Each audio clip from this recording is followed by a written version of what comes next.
নামাজ পড়িয়া স্ত্রী হাসি মুখে ডাক দিয়া কয়, স্বামী আমার একটা কথা বলবো, আপনি শুনবেন নি? কয় শুনবো। কয় মনে কোনো রাগ নিবেন নি? কয় না।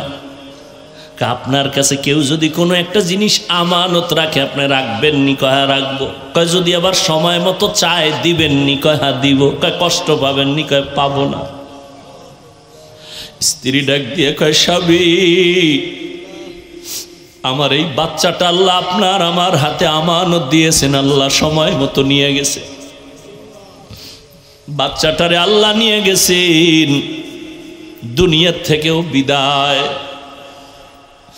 আল্লাহর বান্দা একটা চিৎকার দিয়া বেহুশ হয়ে পড়ে গেল। রে বিবি, ওরে যেমন তেমন বিবি না, স্বামীকে পেরেশানি দেয় না, নিজে পেরেশানি মাথায় নেয়। ধৈর্য। ছোট বাচ্চা মায়ের কাছে রাইখা সাহাবী যুদ্ধের ময়দানে দৌড়ায়। যুদ্ধ শেষ করে বাড়িতে রওয়ানা। আল্লাহর বান্দি বাচ্চা নিয়ে ঘরে আছে, কিন্তু হঠাৎ করে বাচ্চা মরে গেছে। বাচ্চাটা মরে গেছে, ওই অবস্থায় কাপড় দিয়া ঢেকে রাখছে বিছানায়। স্বামীও রাতের বেলা ঘরের মধ্যে যুদ্ধের থেকে আসি। স্বামীরে বলে না বাচ্চা মারা গেছে, তাহলে পেরেশান হয়ে যাবে। হাসি মুখে স্বামীরে খানা দেয়, খানা খায়। খাইতে সময় বলে আবার বাচ্চা কই? মা বলে বাচ্চা আরামে ঘুমায়। কেমন মা, কেমন একজন স্ত্রী, সাহাবায়ে কেরামের স্ত্রী। মা বলে বাচ্চা ঘুমায়। বাবা পেরেশান মুক্ত, বাচ্চা যখন ঘুমায় আর ডিস্টার্ব করে লাভ নেই। রাতের বেলা স্বামীরে খাওয়াইয়া ঘুম পড়ায় দিছে, সাহাবী ঘুমায় গেলেন, যুদ্ধের থেকে আসছেন। আজান হয়ে গেছে, বাচ্চা উঠে না। বাবার অন্তরে কেমন যেন একটু কামড় দিল, উঠে না সারা রাত। এমন তো কখনো ঘুমায় না। নামাজ পড়িয়া স্ত্রী হাসি মুখে ডাক দিয়া কয়, স্বামী আমার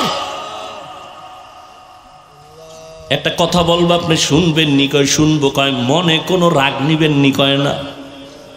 আপনার কাছে কেউ যদি কোনো একটা জিনিস আমানত রাখে আপনি রাখবেন নি? কয় হ্যাঁ রাখবো। কয় যদি আবার সময় মতো চায় দিবেন নি? কয় হ্যাঁ দিব। কয় কষ্ট পাবেন নি? কয় পাবো না।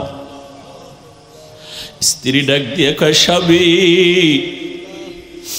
আমার এই বাচ্চাটা আল্লাহ আপনার আমার হাতে আমানত দিয়েছেন, আল্লাহ সময় মতো নিয়ে গেছে। বাচ্চাটারে আল্লাহ নিয়ে গেছেন, দুনিয়ার থেকেও বিদায়। আল্লাহর বান্দা একটা চিৎকার দিয়া বেহুশ হয়ে পড়ে গেল। রে বিবি, মনে যতই দুঃখ, কিন্তু শুকর আমার মালিকের। এমন একজন ধৈর্য ধারণকারিনী বান্দি আমি পাইছি। রে বিবি, আমার মন বলে তুমি জান্নাতি হয়ে যাইবা, আমারে কথা দাও, জান্নাতে গেলে আমারে নিয়ে যাবানি। কান্নার রোল পড়ে গেছে, রহমতের নবীর চোখেও পানি, সাহাবায়ে কেরামদের চোখেও পানি। ক্ষুধার যন্ত্রণায় রহমতের নবীর পেটে পাথর, আর তুমি সেই নবীর উম্মত হইয়া হারাম খাওয়ার জন্য ব্যাংকে দৌড়াও, লোন আনার জন্য দৌড়াও, সুদে টাকা লাগাও। ক্ষুধার মাধ্যমে আল্লাহ পরীক্ষা নিবেন। সাহাবীদের পেটেও পাথর, রহমতের নবীর পেটেও পাথর। এই অবস্থা দেখে পার্শ্বে ছিল এক সাহাবীর ঘর, জাবের রাদিয়াল্লাহু আনহু। নবীর কান্না শুইনা দেখে আর বরদাস্ত করতে পারেন, একটা দৌড় দিয়া বাসায় গেছে। বাসায় যায় কয়, বিবি ঘরের মধ্যে কোনো খাওন আসেনি? বলে হালকা আটা আছে, 2-3 খেতে পারবে, আর একটা বকরির বাচ্চা আছে। জাবের রাদিয়াল্লাহু তাআলা আনহু গোপনে নবীর কাছে আইসা কানে কানে বলে, নবী আপনি যদি বেয়াদবি মাফ করেন আমার ঘরে আসবেন, 2-3 জনার মাত্র একটু আটা আছে, ছাগলের বাচ্চা আছে, আসেন দাও। জাবের গোপনে বলেছেন, চিৎকার দিয়া বলতেছেন, হাজার সাহাবাদের কি বলে চলো, সবাই আমরা চলো। জাবের আমগো দাওয়াত দিছে ওর ঘরে যাব। জাবের শুই না মাথা গরম হয়ে গেছে, আবার দৌড়ায় বিবির কাছে গেছে। ও বিবি, 2-3 জনের খানা আছে, কিন্তু রহমতের নবী সব সাহাবাদের দাওয়াত দিয়ে দিচ্ছে। ধৈর্য। জাবের রাদিয়াল্লাহু তাআলা আনহু গিয়া বলেন, ও বিবি, 3 জনের খানা নবী শুনছেন, কিন্তু সবাই রে দাওয়াত দিছেন, এখন কি করি? বিবি সান্ত্বনা দেয়, এই কোনো টেনশন নিও না। নবী জানছে, কয় জানছে, যাই না কইছে, কহ কোন টেনশন করিও না। রহমতের নবীর জবান মুবারকে যদি বলে, কোনো পেরেশানি নাই। মাথার বোঝা বিবি নামায় দিছে, কোনো টেনশন নাই। দৌড়ে গেছে নবীর কাছে। নবী কয়, জাবের টেনশন করতেছো, পেরেশান হয়ে গেছো, যা বাড়ি যা, স্ত্রীকে যাইয়া বল গোশত পাকাইয়া ঢাকনা দিয়া রাখতে বলবি, ঢাকনা যেন উঠায় না। রুটি বানাইয়া জাগায় পেয়ালায় রাখবা, ঢাকনা যেন উঠায় না। আমি নবী নিজ হাতে আইসা ঢাকনা উঠাবো। ধৈর্য। রহমতের নবী আসলেন, শত সাহাবায়ে কেরাম নিয়া লাইনে বসাইলেন। বলে, তোমার গোশতের পেয়ালা, রুটির পেয়ালা সামনে দাও। নবী নিজ হাতে ঢাকনা উঠাইয়া রুটি একটা লয়, একটু গোশত দেয়, বড় বড় রুটির মধ্যে গোশত দেয়, আর লাইনে লাইনে দেয়, খাও খাও, সবাই খাও, সবাই খাও, সবাই খাও। শত শত শত শত সাহাবারা পেট ভরে খাইছেন। এরপরে নবী কয়, পেয়ালার মধ্যে একটু গোশত আর রুটি আছে, তোমার বাসায় বউরে দিয়া দাও। জাবের গিয়া ঘরের মধ্যে ঢাকনা উঠাইয়া দেখে, আগের রুটি আর গোশত মোটেও কমে না।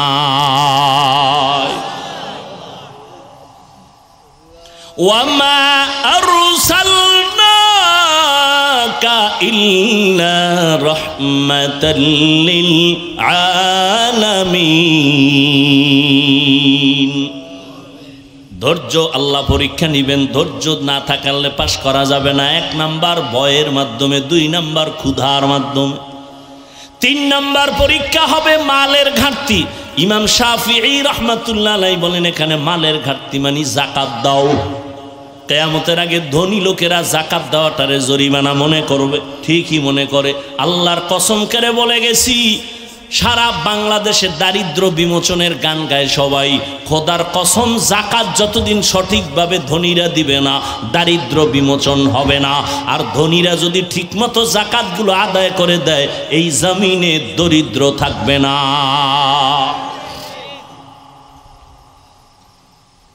যাকাত দাও, মালের যাকাত দান সদকা করো। 4 নাম্বার হলো জান দিয়া পরীক্ষা। ইমাম শাফি বলেন, এখানে জানের পরীক্ষা হলো।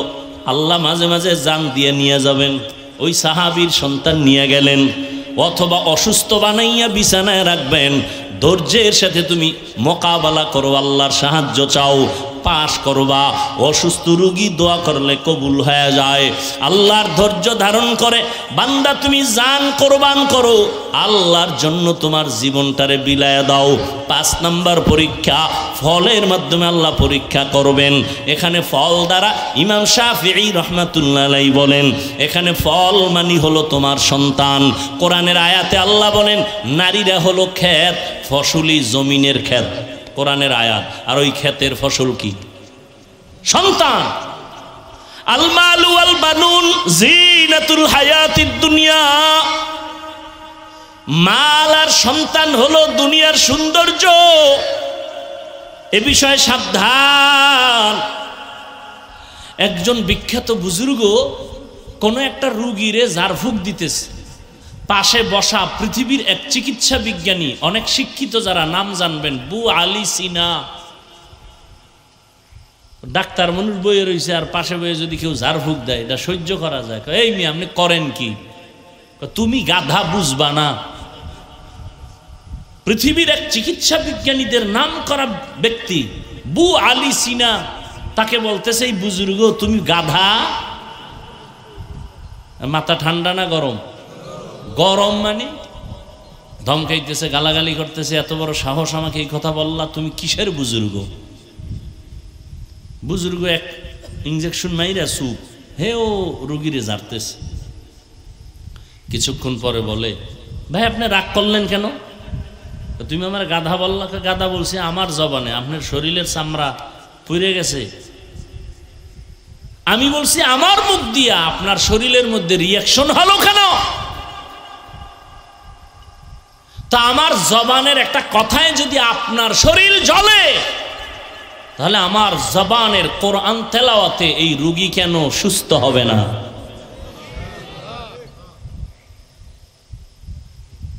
এই সমস্ত পয়েন্টগুলো যে সমস্ত মৌলবীরা জানে না, ওরাই বলে ওলিয়া উলিয়া মানি না। আর আমি বলি যারা বলে ওলিয়া উলিয়া মানি না, আল্লাহর কসম, আল্লাহর কসম, আল্লাহর কসম, এরা কোরআন শরীফ মানে না, বুখারী শরীফ মানে না, এরা ভণ্ড। এদের যারা ভণ্ড বলে না তারাও ভণ্ড।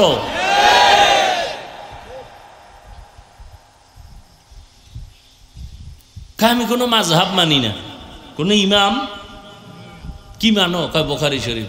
বুখারী শরীফ তোর বাপে লেখছে? বুখারী শরীফ যিনি লেখছেন, বুখারী কার? ইসমাইল, মুহাম্মদ ইবনে ইসমাইল বুখারী। তিনিও তো একজন মুজতাহিদ ইমাম। মুসলিম শরীফ মানো, মুসলিম শরীফ হাদিসের কিতাব, সহিহ হাদিসের কিতাব, এটাও তো একজন ইমাম মুসলিম লিখেছেন। তাহলে তুমি আবু হানিফাকে মানো না। ইমাম বুখারী সে ব্যক্তি না? সেই ইমাম না? ইমাম মুসলিম, ইমাম তিরমিজি, ইমাম আবু দাউদ, ইমাম বুখারী এরাও তো ইমাম। ইমাম আবু হানিফাও ইমাম, ইমাম শাফিঈও ইমাম। তা আমি ইমাম আবু হানিফাকে মানি, আপনি ইমাম বুখারীকে মানেন, এরপরও কয় মানি না। এর মানি হইল কথা ভালো মতলব খারাপ। আল্লাহ হেদায়েত দান করুন। ফিতনায় ভরে গেছে বাংলাদেশটা। আগে ফিতনা ছিল মসজিদের বাইরে, আর এখন একটু আপডেট হয়েছে, ডিজিটাল না, ভিতরে মসজিদের। আচ্ছা আমি নাবির নিচে এই উঠেন কেন? তাহলে আমি উঠতে যাব। ওই উজানির পিসাব মোবারক করিম রহমতুল্লাহ আলাই, আমি উজানি পড়ছি তো, খুব রাগী মানুষ। কোথাও দাওয়াত দিতে ঘাম ছুটে যেত, যাইবে না যাইবে না, তো গেল মাগরিব পইরেই তার বয়ান, যেখানে যাক। তো এক জায়গায় নিচে আন বয়ানে বইছে, বয়ান শুরু না করতে এক মুরব্বীরটা আড়া, হুজুরকে কই যায়? কয় বাইরে। কয় আমিও যাই। হেও উঠতে আড়া, হুজুরও। কমিটির মাথা গরম, এত মানুষ, এত আয়োজন, হুজুরের অ্যান্সার। হুজুরের রাগ বেশি, বেয়াদবি করা যাবে না। হুজুরে যে অফিসে বয়ে রয়েছে, কমিটিরা পাওয়াটাও ধরছে, হুজুর একটু ইজ্জত থাকবে না? কত বুড়ারে আন, তো আমিও আমি। বুড়া কই গেছে? এরে খুঁজতে খুঁজতে যাই, দেখে যে কুডার কুডের তলে ফোরসাপ করতেছে। হেন্দা জাগাইয়া সবাই লইয়েছে মাঝখানে।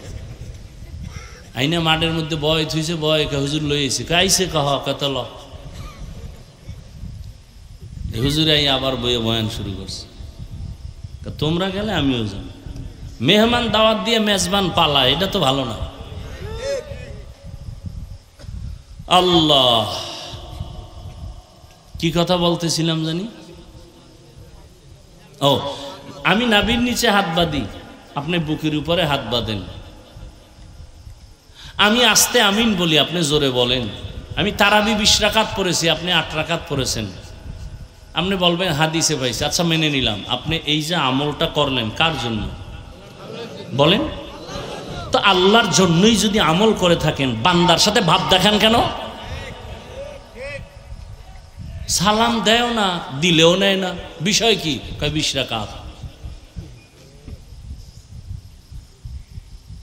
আরে আমল করলেন আল্লাহর জন্য, বান্দার সাথে ভাব কেন? 8 রাকাত পড়ে মসজিদ থেকে যখন বেরোয় মনে হয় সিডর শুরু হয়েছে,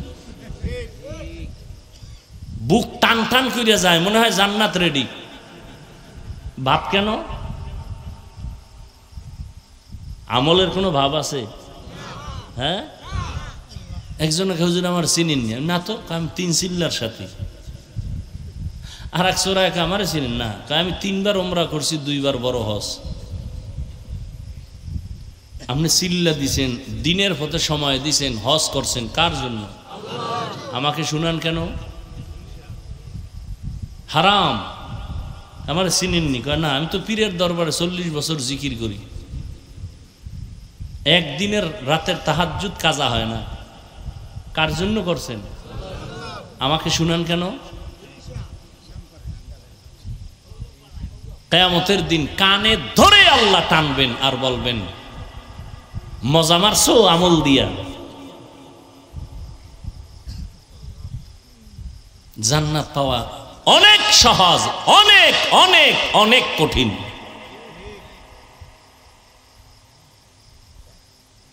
নিজে নামাজ পড়েন, মাইয়া বলার খবর কি? আমি মাঝে মাঝে বলি, পীর সাহেবের মুরিদ, তাবলিগওয়ালা, হাজি সাহেব, আপনার ইমানের পাওয়ার কত কয় টের পাইবেন মাইয়া বলার বিয়ার সময়। ঠিক নি?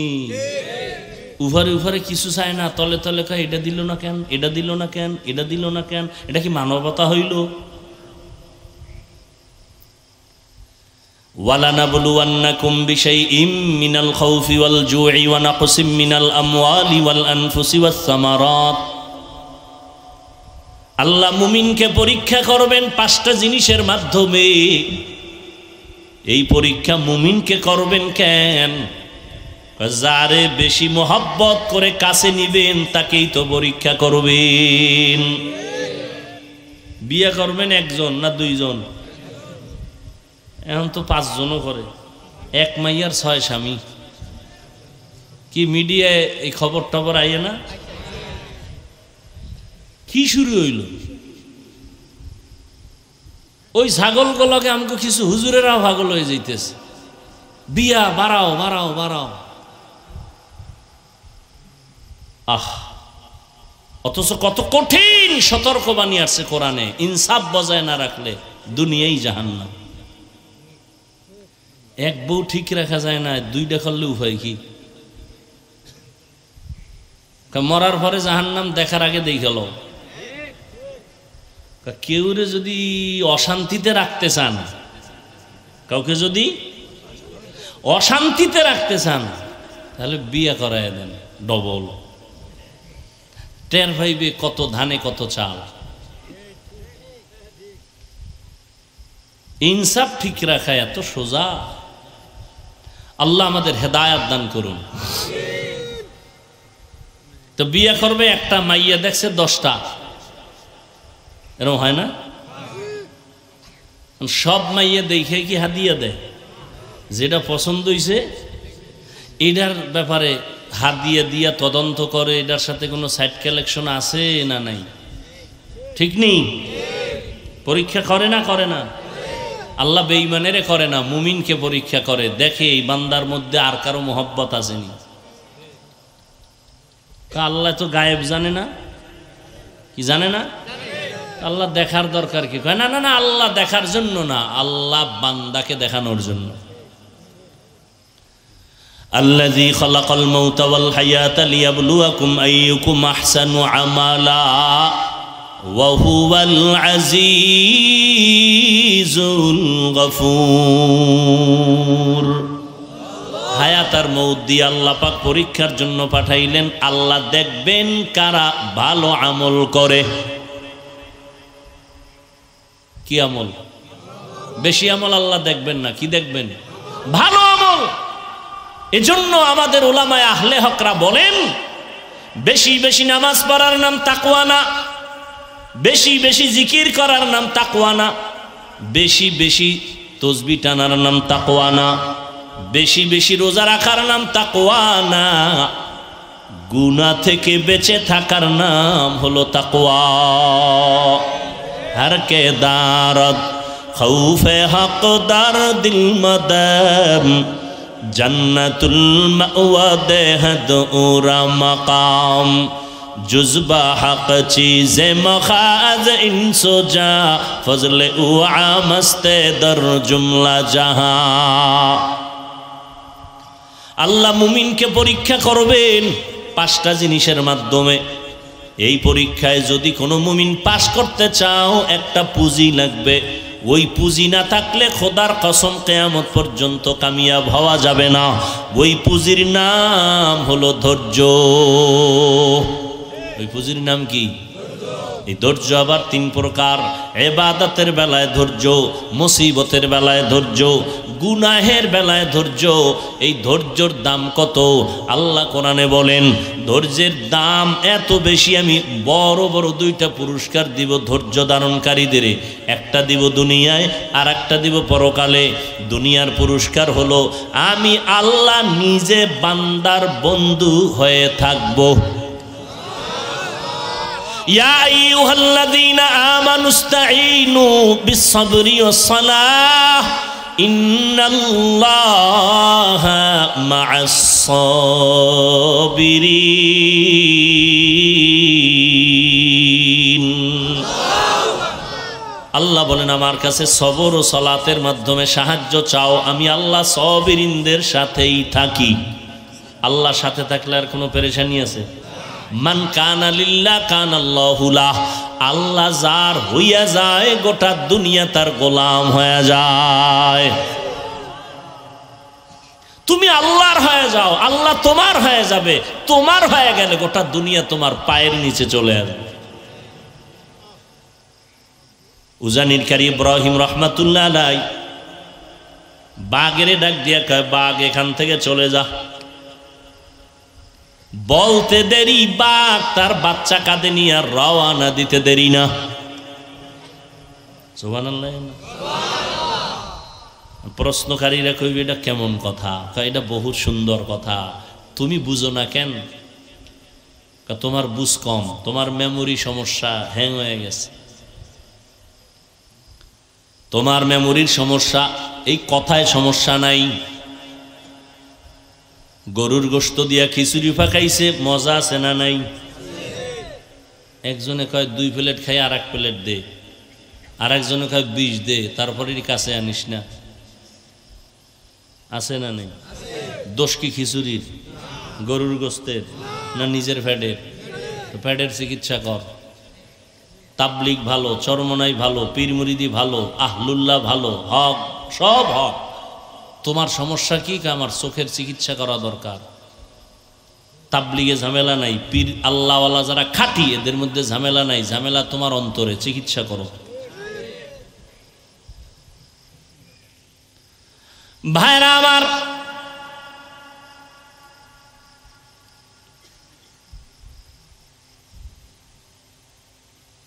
আমাকে গ্রামে জমিনে গরু দিয়া হাল চাষ করে না? পিসাবরা করে, শিক্ষিত না, নামাজও নাই, বেনামাজি। এই গরুরে নিয়ে যখন চাষ করতে যায়, হাল চাষ করতে যায়, গরুর লগে কথা কয় না? এই গরু দাঁড়া, দাঁড়ায়নি। গরু ডাইনে যা, যায়, বামে যা। একটা বেনামাজির কথা যদি গরু শুনে, আল্লাহওয়ালার কথা বাঘ শুনবে না কেন? এদের মনে চায় কানে ধইরা এরপরে সামনাসামনি জিগাইতাম, কি শিখছো জীবনে? মানুষ দামি না বাঘ দামি? সহজ কথা বুঝেন না কেন? মানুষ যদি দামি হয়, মানুষ আল্লাহর গোলাম, বাঘ মানুষের গোলাম। আপনার কথা বাঘে শুনে না কেন? আপনি আল্লাহর গোলাম হতে পারেন না। হন, আপনার কথা বাঘে শুনবে। মহিলারা মুরগিরে খানা দেয় না সকালে? সন্ধ্যাবেলা হাঁসেরে ডাকে না? হাত দিয়ে ইশারা দিলে আইনি, মুরগিরে ডাক দিলে আইনি। একটা মহিলার কথা যদি মুরগি আর হাঁসে শুনে, খাঁটি আল্লাহওয়ালাদের কথা গরু বাঘ শুনবে না কেন? আমি এমনি এমনি কইছি কসম খাইয়া, যারা ওলিয়া উলিয়া মানে না, ওরা কোরআন মানে না, বুখারী মানে না, ওরা ভণ্ড। আমি এমনি কই না, কসম খাইয়া কইছি। এটা শক্তি আছে, পাওয়ার আছে, এই জন্য বলছি। ওদের যারা ভণ্ড বলবে না তারাও ভণ্ড। আমি কত কঠিন ভাবে বলছি, আপনি বুঝেন?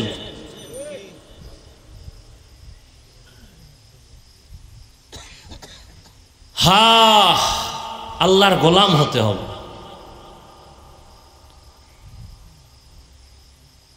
জুনায়েদ বাগদাদী রহমাতুল্লাহ আলাইহির যুগের ঘটনা।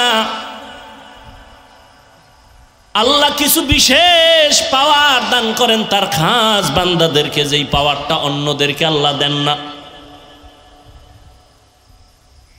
এটা একটা দলিল কোরআনেও আছে, হাদিসেও আছে।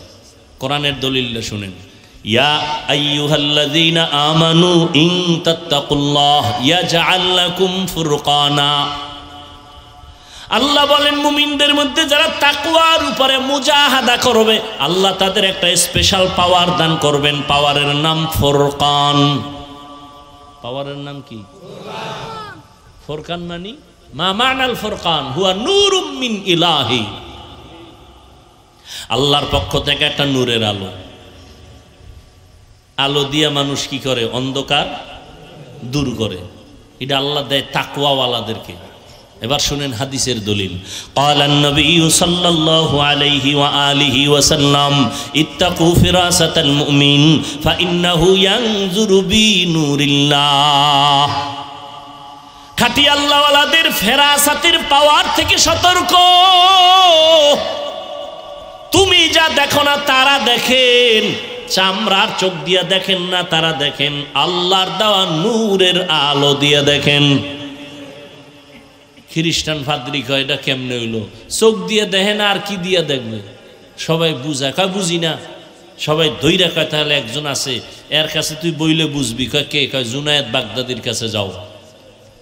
বড় হুজুরের কাছে গেলে তো আর এইভাবে সাইজ হয়ে যাইতে হয় না। প্রধানমন্ত্রী কয় হাটহাজারীর হুজুরের সাথে একটু দেখা করো মন্ত্রী মহোদয়কে। জীবনে টুপি না পারলো একটা টুপি লাগাইয়া লাইছে। হাটহাজারী হুজুর কয় না যে টুপি লই আইও, কইছে? বাসে লেখা আছে ধূমপান নিষেধ, আছে না নাই? কেউ করে না? হেল্পার কন্ট্রাক্টর ড্রাইভার করে, ধোঁয়াটা ছাড়ে, নিষেধ নাই। বাধা দিলে কয় আমার টাকা দিয়ে খাই, তোমার বাবার কি? মসজিদে লেখা আছে ধূমপান নিষেধ, কেউ করে? কারণ কি? বাসে লেখা নিষেধ এরপরও করে, মসজিদে লেখা নাই এরপরও করে না। এর নাম সৎসঙ্গে স্বর্গবাস, অসৎসঙ্গে।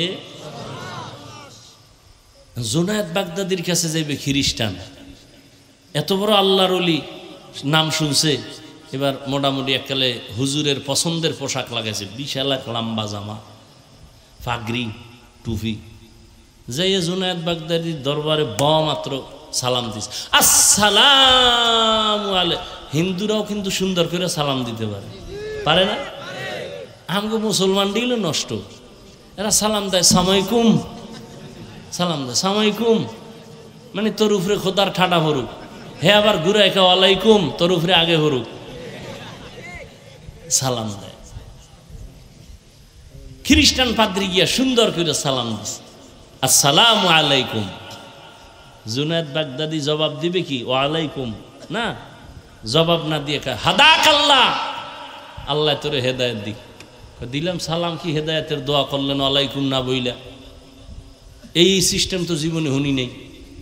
সালাম দিলাম ওয়ালাইকুম বলবেন, আপনি হাদাক আল্লাহ বললেন, হেদায়েত।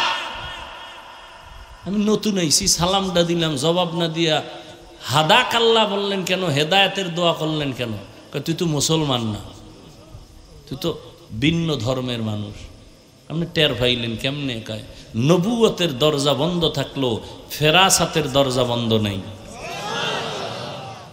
খ্রিস্টানকে বুঝা ফেলছি যে আল্লাহর বিশেষ কিছু পাওয়ার বান্দার কাছে।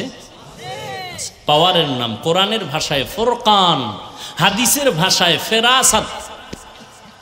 রসুলের সাহাবী আনাস রাদিয়াল্লাহু, আনাস বিন মালিক বাজার থেকে ঘুইরা মসজিদে নববীতে যায়, দেখে ওসমান গনি রাদিয়াল্লাহু আনহু মজলিসে বয়ান করতেছেন। আনাস বিন মালিক গিয়া বসলেন, বয়ান শুনলেন। ওসমান রাদিয়াল্লাহু আনহু দেখেই কয় একজনার চোখের ভিতরে জেনার নমুনা দেখা যায়, জেনা জেনা। হে আইসা মজলিসে বসছে এবং বয়ান শুনতেছে। আনাস কয় কি ও ওসমান গনি জিব্রাইল আইছেন, ওহির রাস্তা কি বন্ধ হয় নাই? মানে হে বাজারে গেছে, এক বেগানা নজর দিছে, বেগানার নজর দিছে, বদ নজর, এটা চোখের মধ্যে লাগছে। ওসমান গনি দেখে বলাইছে, দেখছে মানে চোখের মধ্যে দেখতে পাইতেছে জিনার আসর লেগে গেছে, নজরের আসর। আনাস বলতেছেন নবুয়তের দরজা কি খোলা? কয় না, জিব্রাইলও নাই, ওহিও নাই, নবুয়তের দরজা খোলা নাই, কিন্তু ফেরাসাতের দরজা খোলা। ইয়ানজুরু বিনূরিল্লাহ, আল্লাহর প্রিয় বান্দার আল্লাহর নূরের আলো দিয়া অনেক দূর দেখে, যেটা সাধারণ মানুষ কল্পনাও করতে পারে না। কিন্তু ভণ্ডরা যদি দেখে আল্লাহর নূর না জিন?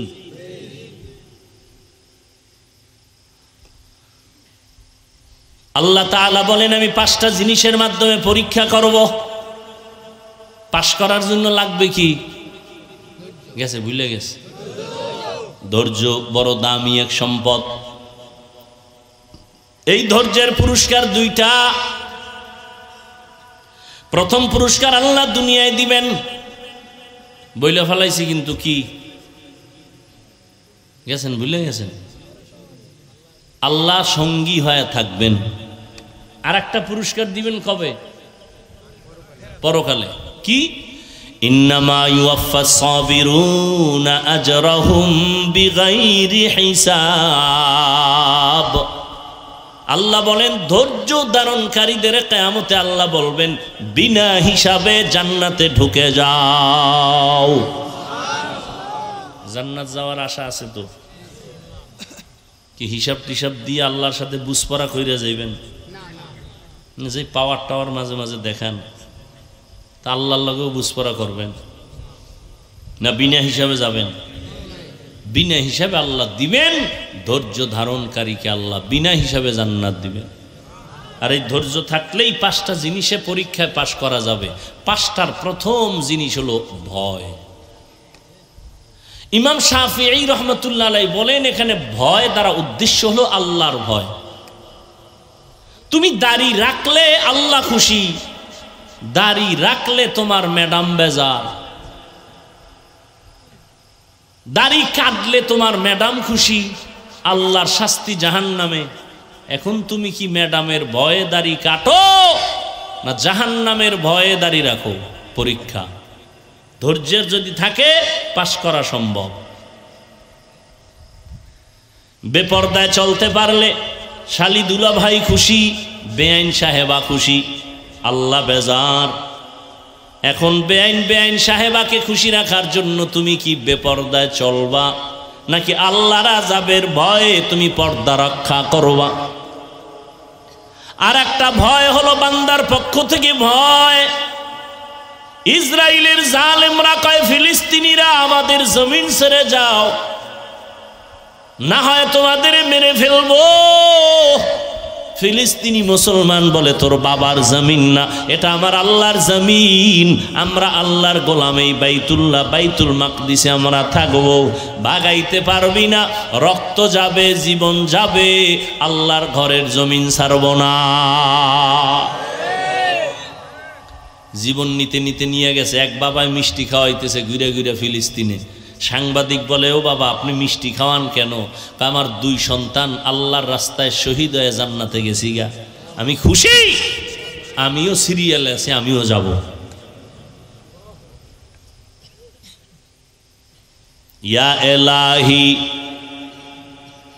मुझसे मुझको दूर कर, ताके देखो मुझ में तुझको एक नजर। সংক্ষেপ বলে ফেললাম। 2 নম্বর পরীক্ষা হবে ক্ষুধা, ওয়াল জু'। ক্ষুধা মানে ইমাম শাফিঈ রাহমাতুল্লাহ আলাইহি বলেন এখানে ক্ষুধা মানে হলো রোজা। ক্ষুধা সহ্য করতে না পেরে তুমি কি রোজা ভাঙবা নাকি রোজা রাখবা, এটাই হবে তোমার ইমানের পরীক্ষা। যারা আল্লাহর সাবিরিন বান্দা এরা রোজা তো রমাজানে রাখবেই, এবং সোমবার বৃহস্পতিবারও প্রতি সপ্তাহে রোজা রাখবে।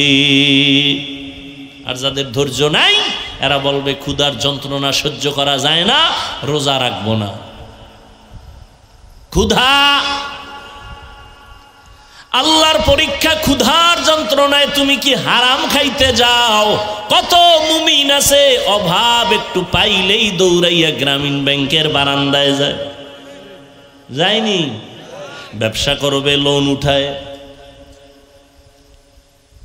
অথচ সাহাবায়ে কেরামদের ইতিহাস পড়ো, কত কষ্ট করে জীবন চালাইতেন, তারপরও হারাম খাইতেন না। আমার নবী যদি দোয়া করে বলতেন উহুদ পাহাড়ের স্বর্ণ বানাও, আল্লাহ বানায় দিতেন।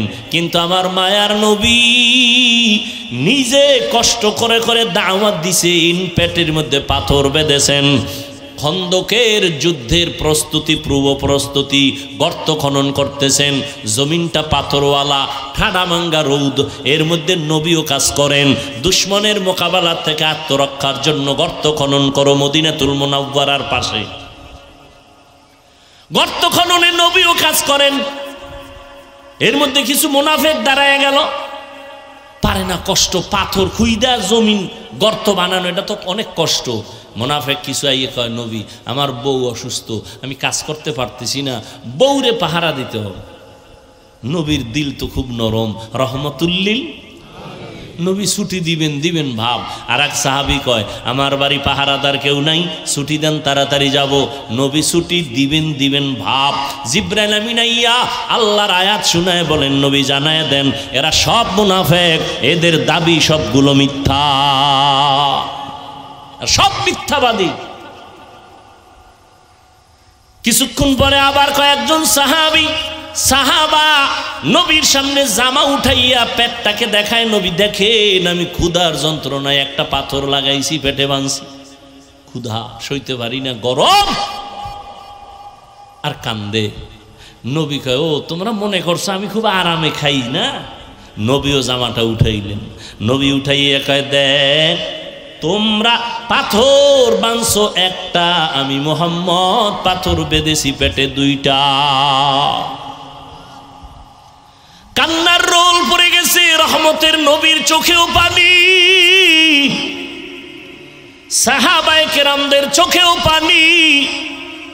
ক্ষুধার যন্ত্রণায় রহমতের নবীর পেটে পাথর, আর তুমি সেই নবীর উম্মত হইয়া হারাম খাওয়ার জন্য ব্যাংকে দৌড়াও, লোন আনার জন্য দৌড়াও, সুদে টাকা লাগাও। আর আমার নবী রহমতের নবী, কেমন মায়ার নবী আমার নবীর আল্লাহ এতটাই ভালোবাসেন, পরীক্ষাও বড় কঠিন নিছেন। আমার নবীর কোনো গুনাহ নাই, নবীর কোনো তুলনা নাই। যেই নবীর জন্য আমার আল্লাহ নিজে আশিক, ওই নবীরে বংশের লোকেরা গৃহবন্দী করে রাখছে শিয়াবে আবু তালেবের মধ্যে। ওখানে খানা দেয় না, পানি দেয় না। রহমতের নবী গাছের পাতা ছিঁড়ে ছিঁড়ে নবী খায় আর পেটের ক্ষুধা নিবারণ করে। ওই নবীর উম্মত হয়েছো, ফিলিস্তিনের জমিনে দেখছো তাকাইয়া, কই তাদের রোজা, কই ইফতারি, কই সাহারি। মায়ের সামনে সন্তানের জবাই দেওয়া হয়, সন্তানের সামনে মা বাবারে উলঙ্গ করে ধর্ষণ করে জবাই করে। আর তুমি আরামে টাইম মতো খানা পাইয়াও রোজা রাখো না, এর নিমক হারাম। ক্ষুধার মাধ্যমে আল্লাহ পরীক্ষা নিবেন। সাহাবীদের পেটেও পাথর, রহমতের নবীর পেটেও পাথর। এই অবস্থা দেখা পার্শ্বে ছিল এক সাহাবীর ঘর, জাবের রাদিয়াল্লাহু আনহু। নবীর কান্না শুইনা দেখে আর বরদাস্ত করতে পারেন, একটা দৌড় দিয়া বাসায় গেছে। বাসায় যায় কয়, বিবি ঘরের মধ্যে কোনো খাওয়ান আসেনি? বলে হালকা আটা আছে, 2-3 খেতে পারবে, আর একটা বকরির বাচ্চা আছে। জাবের রাদিয়াল্লাহু তাআলা আনহু গোপনে নবীর কাছে আইসা কানে কানে বলে, নবী আপনি যদি বেয়াদবি মাফ করেন আমার ঘরে আসবেন, 2-3 জন, আর মাত্র একটু আটা আছে, ছাগলের বাচ্চা আছে, আসেন দাওয়া। জাবের গোপনে বলেছেন, আর আমার নবী চিৎকার দিয়া বলতেছেন, 1000 সাহাবাদের কি বলে, চলো সবাই আমরা চলো। জাবের আমগো দাওয়াত দিছে ওর ঘরে যাব। জাবের শুই না মাথা গরম হয়ে গেছে, আবার দৌড়ে বিবির কাছে গেছে। ও বিবি, 2-3 জনের খানা আছে, কিন্তু রহমতের নবী সব সাহাবাদের দাওয়াত দিয়েছে, এখন কি করি? ওরে যেমন তেমন বিবি না, স্বামীকে পেরেশানি দেয় না, নিজে পেরেশানি মাথায় নেয়। ধৈর্য। ছোট বাচ্চা মায়ের কাছে রাইখা সাহাবী যুদ্ধের ময়দানে দৌড়ায়, যুদ্ধ শেষ করে বাড়িতে রওয়ানা। আল্লাহর বান্দি বাচ্চা নিয়ে ঘরে আছে, কিন্তু হঠাৎ করে বাচ্চা মরে গেছে। বাচ্চাটা মরে গেছে, ওই অবস্থায় কাপড় দিয়া ঢেকে রাখছে বিছানায়। স্বামীও রাতের বেলা ঘরের মধ্যে যুদ্ধের থেকে আসি, স্বামীরে বলে না বাচ্চা মারা গেছে, তাহলে পেরেশান হয়ে যাবে। হাসি মুখে স্বামীরে খানা দেয়, খানা খায়, খাইতে সময় বলে আবার বাচ্চা কই? মা বলে বাচ্চা আরামে ঘুমায়। কেমন মা, কেমন একজন স্ত্রী, সাহাবায়ে কেরামের স্ত্রী। মা বলে বাচ্চা ঘুমায়। বাবা পেরেশান মুক্ত, বাচ্চা যখন ঘুমায় আর ডিস্টার্ব করে লাভ নেই। রাতের বেলা স্বামীরে খাওয়াইয়া ঘুম পড়ায় দিছে, সাহাবী ঘুমায় গেলেন, যুদ্ধের থেকে আসছেন, আজান হয়ে গেছে, বাচ্চা উঠে না। বাবার অন্তরে কেমন যেন একটু কামড় দিল, উঠে না সারা রাত। এমন তো কখনো ঘুমায় না। নামাজ পড়িয়া স্ত্রী হাসি মুখে ডাক দিয়া কয়, স্বামী আমার একটা কথা বলবো, আপনি শুনবেন নি? কয় শুনবো। কয় মনে কোনো রাগ নিবেন নি? কয় না। আপনার কাছে কেউ যদি কোনো একটা জিনিস আমানত রাখে, আপনি রাখবেন নি? কয় হ্যাঁ রাখবো। কয় যদি আবার সময় মতো চায় দিবেন নি? কয় হ্যাঁ দিব। কয় কষ্ট পাবেন নি? কয় পাবো না। স্ত্রী ডাক দিয়ে কয়, স্বামী আমার এই বাচ্চাটা আল্লাহ আপনার আমার হাতে আমানত দিয়েছেন, আল্লাহ সময় মতো নিয়ে গেছে। বাচ্চাটারে আল্লাহ নিয়ে গেছেন, দুনিয়ার থেকেও বিদায়। আল্লাহর বান্দা একটা চিৎকার দিয়া বেহুশ হয়ে পড়ে গেল। রে বিবি, মনে যতই দুঃখ, কিন্তু শুকর আমার মালিকের এমন একজন ধৈর্য ধারণকারিনী বান্দি আমি পাইছি। রে বিবি, আমার মন বলে তুমি জান্নাতি হয়ে যাইবা, আমারে কথা দাও, জান্নাতে গেলে আমারে নিয়ে যাবানি। ধৈর্য। জাবের রাদিয়াল্লাহু তাআলা আনহু গিয়া বলেন, ও বিবি, 3 জনের খানা নবী শুনছেন, কিন্তু সবাই রে দাওয়াত দিছেন, এখন কি করি? বিবি সান্ত্বনা দেয়, এই কোনো টেনশন নিও না। নবী জানছে? কয় জানছে। যাই না কইছে? কহ কোন টেনশন করিও না, রহমতের নবীর জবান মুবারকে যদি বলে কোনো পেরেশানি নাই। মাথার বোঝা বিবি নামায় দিছে, কোনো টেনশন নাই, দৌড়ে গেছে নবীর কাছে। নবী কয়, জাবের টেনশন করতেছো, পেরেশান হয়ে গেছো, যা বাড়ি যা, স্ত্রীকে যাইয়া বল গোশত পাকাইয়া ঢাকনা দিয়া রাখতে বলবি, ঢাকনা যেন উঠায় না। রুটি বানাইয়া জাগায় পেয়ালায় রাখবা, ঢাকনা যেন উঠায় না। আমি নবী নিজ হাতে আইসা ঢাকনা উঠাবো। ধৈর্য। রহমতের নবী আসলেন, শত সাহাবায়ে কেরাম নিয়া লাইনে বসাইলেন। বলে তোমার গোশতের পেয়ালা, রুটির পেয়ালা সামনে দাও। নবী নিজ হাতে ঢাকনা উঠাইয়া রুটি একটা লয়, একটু গোশত দেয়, বড় বড় রুটির মধ্যে গোশত দেয়, আর লাইনে লাইনে দেয়, খাও খাও, সবাই খাও, সবাই খাও, সবাই খাও। শত শত শত শত সাহাবারা পেট ভরে খাইছেন। এরপরে নবী কয়, পেয়ালার মধ্যে একটু গোশত আর রুটি আছে, তোমার বাসায় বউরে দিয়া দাও। জাবের গিয়া ঘরের মধ্যে ঢাকনা উঠাইয়া দেখে আগের রুটি আর গোশত মোটেও কমে না।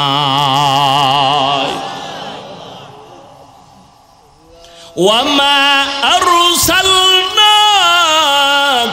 ইল্লা রাহমাতাল লিল আলামিন। ধৈর্য আল্লাহ পরীক্ষা নিবেন, ধৈর্য না থাকলে পাশ করা যাবে না। 1 নাম্বার ভয়ের মাধ্যমে, 2 নাম্বার ক্ষুধার মাধ্যমে, 3 নাম্বার পরীক্ষা হবে মালের ঘাটতি। ইমাম শাফিঈ রাহমাতুল্লাহ আলাইহি বলেন এখানে মালের ঘাটতি মানে যাকাত দাও। কিয়ামতের আগে ধনী লোকেরা যাকাত দেওয়াটারে জরিমানা মনে করবে, ঠিকই মনে করে। আল্লাহর কসম করে বলে গেছি, সারা বাংলাদেশে দারিদ্র বিমোচনের গান গায় সবাই। খোদার কসম, যাকাত যতদিন সঠিকভাবে ধনীরা দিবে না, দারিদ্র বিমোচন হবে না। আর ধনীরা যদি ঠিকমতো যাকাতগুলো আদায় করে দেয়, এই জমিনে দরিদ্র থাকবে না।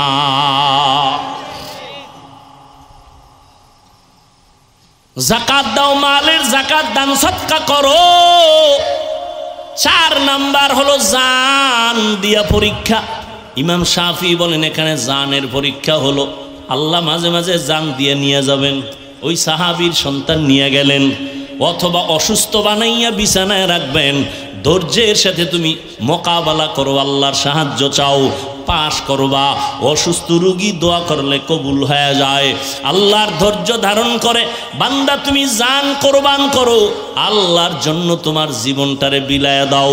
5 নাম্বার পরীক্ষা, ফলের মাধ্যমে আল্লাহ পরীক্ষা করবেন। এখানে ফল দ্বারা ইমাম শাফিঈ রাহমাতুল্লাহ আলাইহি বলেন এখানে ফল মানে হলো তোমার সন্তান। কোরআনের আয়াতে আল্লাহ বলেন নারীরা হলো ক্ষেত, ফসলি জমিনের ক্ষেত, কোরআনের আয়াত। আর ওই ক্ষেতের ফসল কি?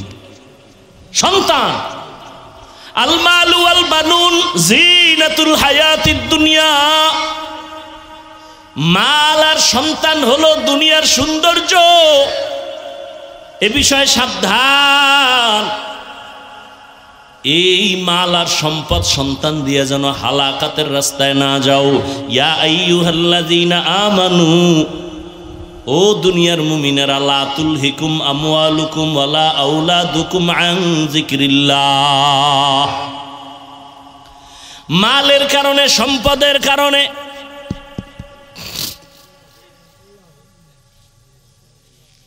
জেনারেটর নাই,